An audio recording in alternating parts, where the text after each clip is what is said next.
दोपहर का समय था। शर्मीली बार बार दरवाजे पर अपने पति पुट्ठा की राह देख रही थी। समझ में नहीं आता कि कहाँ चले गए ये।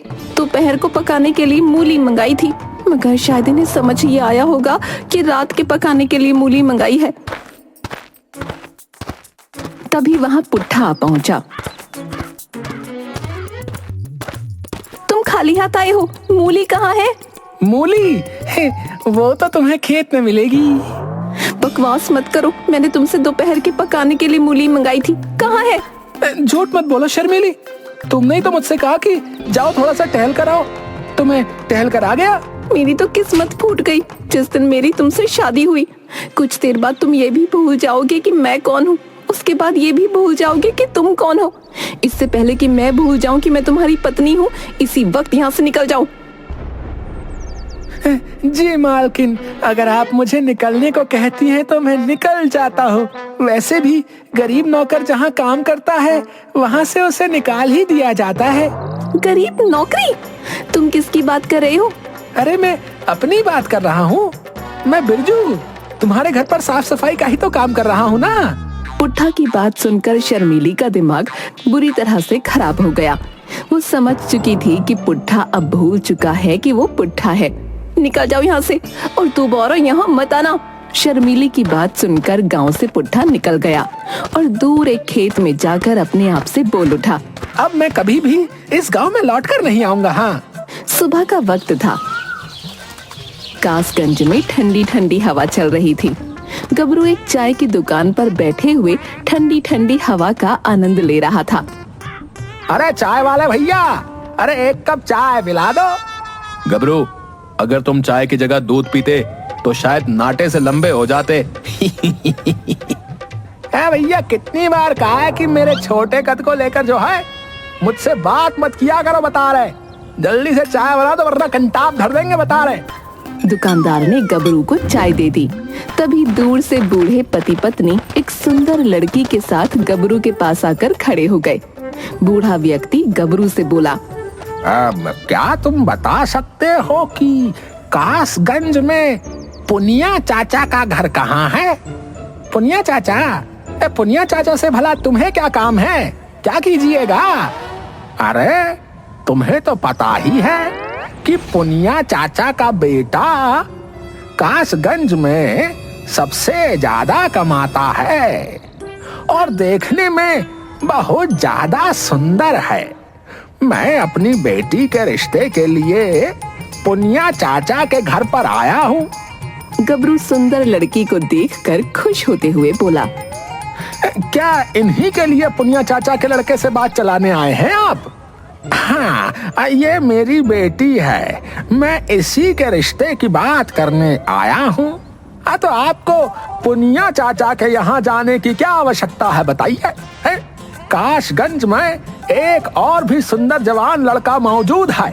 आप अपनी बेटी की बात उस लड़के से क्यों नहीं चलाते? गबरू की बात सुनकर बूढ़े व्यक्ति की पत्नी बोली, कमाल है, हमें तो पता ही नहीं था। अगर ऐसी बात है तो फिर हमें उसका पता भी बता दो, हम एक बार उसे भी देख लेंगे। आप जो है उसे देख रही हैं। मैं तुम्हारी बात का मतलब नहीं समझी। अरे तुम्हारे सामने इतना सुंदर बाका नौजवान बैठा हुआ चाय पी रहा है और तुम्हें दिखाई नहीं दे रहा? अरे मैं अपनी बात कर रहा हूँ भाई। गबरू की बात सुनकर बूढ़ी औरत का चेहरा क्रोध से तमतमा गया। उसने एक जोरदार चांटा गबरू के गाल पर जड़ दिया। आईने में कभी अपनी शक्ल देखी है तूने? 1.5 फुट से ज्यादा का नहीं है तू, और मेरी बेटी पूरे 5 फुट की है। जा जाकर अपने लिए बोनी तलाश कर।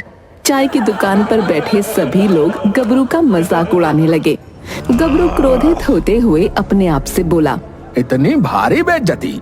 ये चाय का दुकानदार जब तक कासगंज में मेरी बेइज्जती का ढिंडोरा नहीं पीट लेगा तब तक इसे खाना हजम ही नहीं होगा। मुझे अब कासगंज में रहना ही नहीं है। गबरू गुस्से से कासगंज छोड़कर चला गया। गबरू गुस्सा होकर काफी दूर निकल आया। तभी उसका पैर किसी के पैर से टकरा गया। गबरू गिर गया। अरे कौन है यहाँ पर जो सड़क को चारपाई समझ कर सो रहा है? सड़क पर पुट्ठा सो रहा था, जो कि गबरू की आवाज सुनकर उठकर गबरू को देखने लगा। अरे क्या देख रहा है? वो तो अच्छा हुआ कि मैं निकल रहा था। अगर कहीं ट्रक निकल रहा होता तो तेरा तो राम नाम सत्य हो जाता भैया। मुझे माफ कर दो शर्मिली, गलती मेरी ही थी।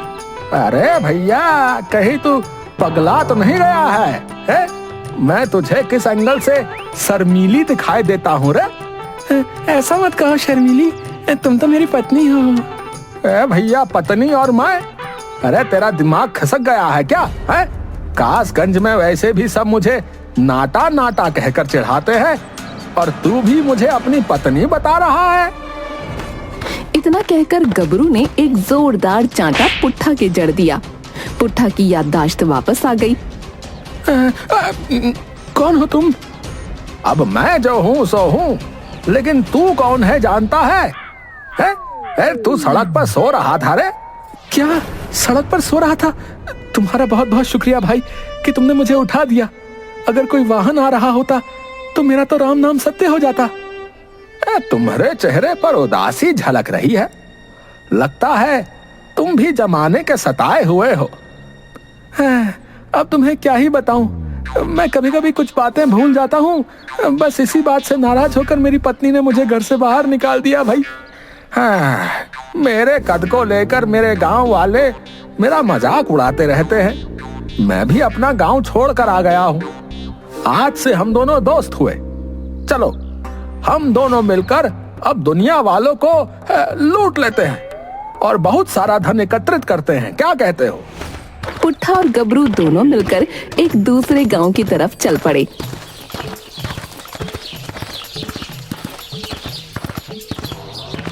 रास्ते में पुट्ठा गबरू से बोला, मुझे तो बहुत तेजी से भूख लग रही है। भैया, भूख तो मुझे भी लगी है, लेकिन पैसे नहीं है।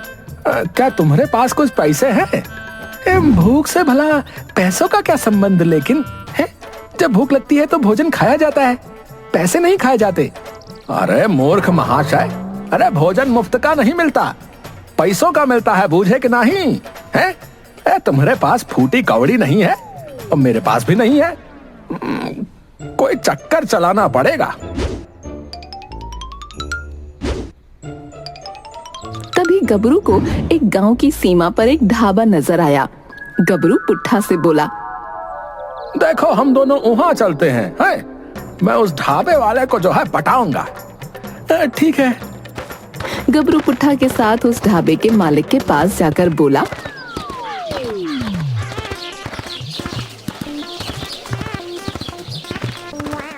हम 2 दिन से भूखे हैं, गरीब मजदूर हैं, हमरे पास खाने के लिए पैसा नहीं है और हमें बहुत तेजी से भूख लगी है।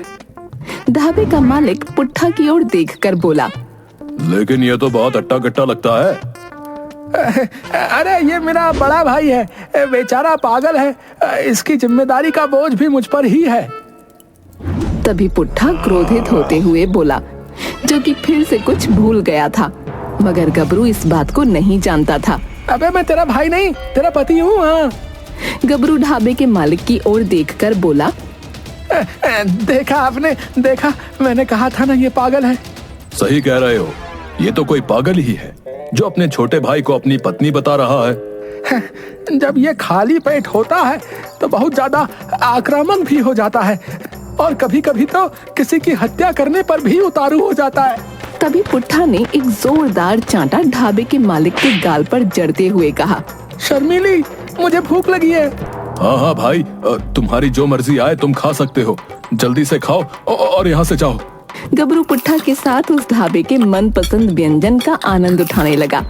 खाना खाने के बाद पुट्ठा की याददाश्त वापस आ गई, मगर गबरू समझ रहा था कि पुट्ठा ने ढाबे के मालिक को डराने के लिए ऐसा जानबूझकर किया है। खाना खाने के बाद गबरू ढाबे के मालिक से बोला, हम दोनों को क्या इस गांव में काम मिल सकत है? गांव में मुखिया की बेटी की शादी है, वहाँ पर कुछ मजदूरों की कमी पड़ रही है। तुम्हारा भाई देखने में तो काफी बलशाली मालूम पड़ रहा है, तुम्हें वहाँ काम मिल सकता है।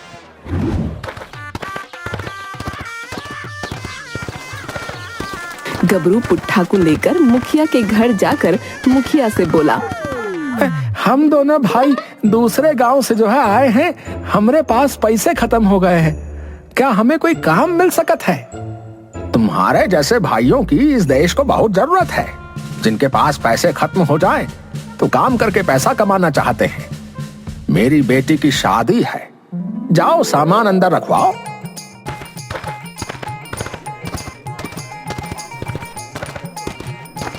गबरू पुट्ठा के साथ शादी का सामान अंदर और बाहर ले जाने का काम करने लगा। काम करते हुए गबरू पुट्ठा से बोला, वैसे मैंने तुम्हें ढाबे के बाहर खामोश रहने के लिए कहा था, लेकिन तुमने ऐन मौके पर कैसे पागलपन की एक्टिंग की। एक बार को मैं भी दंग रह गया। कैसा पागलपन? अरे तुमने किस तरह से ढाबे वाले के गाल पर चाटा जड़ाता है। लेकिन हम यहाँ पर काम क्यों कर रहे हैं? सुनो मेरी बात ध्यान से। हाँ, ये गांव के मुखिया की बेटी की शादी है। शादी वाले घर में बहुत सारे सोने के जेवर भी होंगे। सोने के जेवर कहाँ रखे हैं मैं ये जानने की पूरी कोशिश करूंगा, इसीलिए मैंने यहाँ पर काम करने का नाटक किया है। तो क्या तुम सोने के जेवर भी पहनते हो? अरे मूर्ख पहलवान है, अरे भुलक्कड़ कहीं के। अरे हम सोने के जेवर चोरी करेंगे और यहाँ से रफू चक्कर हो जाएंगे और शहर में बेचकर आधी आधी रकम बांट लेंगे। उसके बाद तुम अपने रास्ते और हम अपने रास्ते। शाम को गबरू मुखिया के पास जाकर आ गया। अब तुमने वाकई बहुत मेहनत से काम किया है, ये लो तुम्हारे और तुम्हारे भाई के पैसे।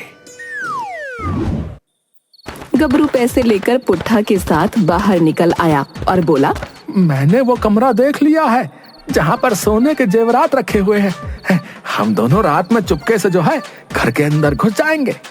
तुम कमरे में रखे हुए जेवरों को चुरा लेना और मैं बाहर नजर रखूंगा कि कोई आ तो नहीं रहा है। कुछ देर बाद रात हो गई और सन्नाटा फैल गया।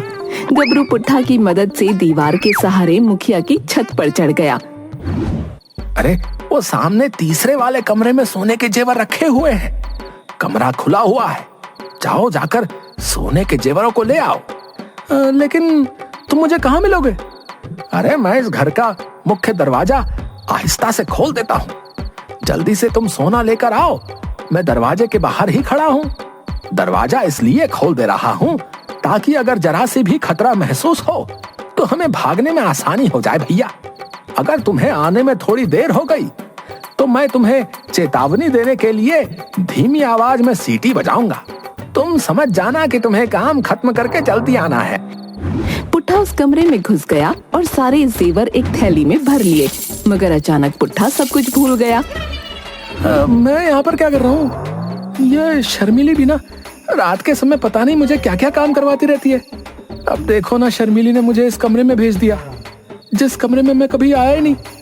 इतना बोलकर पुट्ठा कमरे से बाहर जाकर इधर उधर देखने लगा। तभी उसकी नजर चारपाई पर पड़ी। मुखिया खर्राटे लेकर सो रहा था। शर्मिली भी कितनी बड़ी कामचोर है? मुझे काम पर लगाकर खुद खर्राटे लेकर सो रही है। आज मैं इसे सबक सिखा कर आऊंगा। इतना बोलकर पुट्ठा ने एक जोरदार लात मुखिया को मारी। मुखिया बिलबिलाता हुआ उठ गया और पुट्ठा को गौर से देखने लगा। शर्मिली, तुम मुझसे काम करवा रही हो और यहाँ बैठकर आराम से सो रही हो। तुम यहाँ पर क्या कर रहे हो भाई? हैं? और ये तुम्हारे हाथ में क्या है? शर्मिली, तुम पागल हो गई हो क्या? ये मेरा घर है और तुम मुझसे ही पूछ रही हो कि मैं यहाँ पर क्या कर रहा हूँ। तभी पुट्ठा के कानों में गबरू की सीटी की आवाज टकराई। सीटी की आवाज सुनकर पुट्ठा की याददाश्त फिर से चली गई, मगर अब उसे मुखिया के चेहरे में गबरू की शक्ल नजर आने लगी। पुट्ठा धीमी आवाज में बोला, तुमने जैसा कहा था मैंने वैसे ही जेवर चुरा लिए हैं। चलो अब जल्दी से शहर चलते हैं और इन जेवरों को बेच देते हैं और आधी आधी रकम बांट लेते हैं। लेकिन तुम यहाँ चारपाई पर क्यों लेटे हुए हो? तुमने तो कहा था कि तुम दरवाजे के बाहर मिलोगे। पुट्ठा की बात सुनकर मुखिया समझ गया कि सारा माजरा क्या है। मुखिया जोर जोर से अपने आदमियों को आवाज लगाने लगा, अरे कलवा, बलिया, भीमा, अरे कहाँ मर गए तुम सबके सब? जल्दी आओ यहाँ। मुखिया की आवाज सुनकर मुखिया के पाले हुए तीनों पहलवान वहाँ आ गए। जाओ बाहर दरवाजे पर पहले इसके साथी को पकड़ कर लेकर आओ। वो तीनों तुरंत गबरू को पकड़ कर ले आए। छोड़ो मुझे, मैंने क्या किया है? जैसे ही गबरू की नजर पुट्ठा पर पड़ी, गबरू को तो जैसे सांप सूंघ गया। शर्मिली, तुम्हें ये सारे लोग पकड़े हुए क्यों हैं? अबे मूर्ख भुलक्कड़, हैं? मेरी सबसे बड़ी गलती थी कि मैंने तुझे अपना साथी बनाया। तूने तो मेरा सत्यानाश कर दिया। अरे देखते क्या हो, इन दोनों को मार मार कर भरता बना दो। तीनों पहलवान गबरू और पुट्ठा को बुरी तरह पीटने लगे। देखते ही देखते गांव वाले भी जमा हो गए। उन सभी लोगों ने पुट्ठा और गबरू को बुरी तरह से धोया। पुट्ठा की याददाश्त बिल्कुल दुरुस्त हो गई। पुट्ठा और गबरू बहुत तेजी से वहां से भागते हुए एक खेत में जाकर बैठ गए। आज तो मिल गया है, आज के बाद मत मिलना भुलक्कड़ कहीं के। अब मेरी समझ में आ रहा है कि ढाबे पर जो तूने ढाबे वाले को चाटा मारा था तो तू सच में भूल गया था। मैं भी कितना बड़ा बेवकूफ हूँ जो खुद को इतना बड़ा चालाक बनता हूँ। मैं ये भी नहीं समझ पाया कि जो आदमी रोड पर सो रहा हो वो दुनिया का सबसे बड़ा भुलक्कड़ होगा। इतना बोलकर गबरू कासगंज की ओर चला गया और पुट्ठा अपने घर की तरफ चल पड़ा।